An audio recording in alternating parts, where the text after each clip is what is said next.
Well, dozens of new bills passed by state lawmakers this session now await Governor Kemp's signature.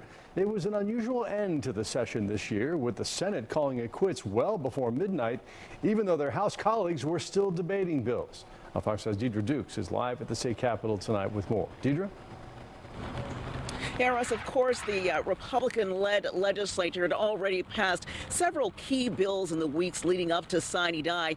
Still, it was a surprise when some of those lawmakers were caught off guard when the Senate called it an early night on Friday. This House stands adjourned. Sine die. No marathon session stretching into the wee hours of the morning. The Senate adjourned just after 9 p.m.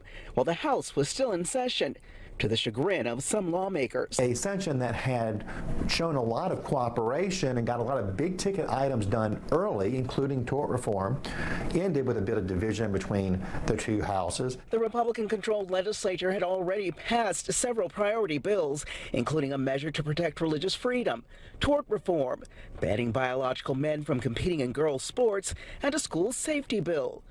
But a controversial DOJ-esque bill and anti-DEI measure stalled in the House. Senate Democrats and House Democrats should be proud of doing the right thing. While Democratic lawmakers expressed growing frustration with several of the bills their Republican colleagues spearheaded this session, political strategist Theron Johnson said Democrats were able to hold the line on anti-DEI legislation. You heard them speak up and speak out against this anti-DEI language that would have been in the bill, and had it passed, would have set us backwards and really hurt the state. So that was a major victory for them. Governor Kemp signed the RFRA bill into law Friday morning.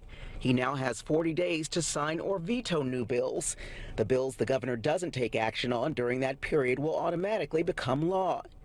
Now that the session is over, Republican strategist Brian Robinson says several legislators are gearing up for the 2026 midterms. We're going to have massive, wide-scale change in Georgia after the 2026 cycle.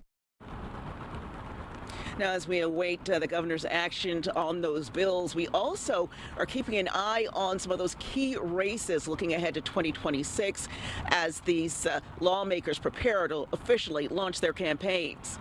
At the state capitol, Deidre Dukes, Fox 5 News. All right, Deidre, thanks for the latest there.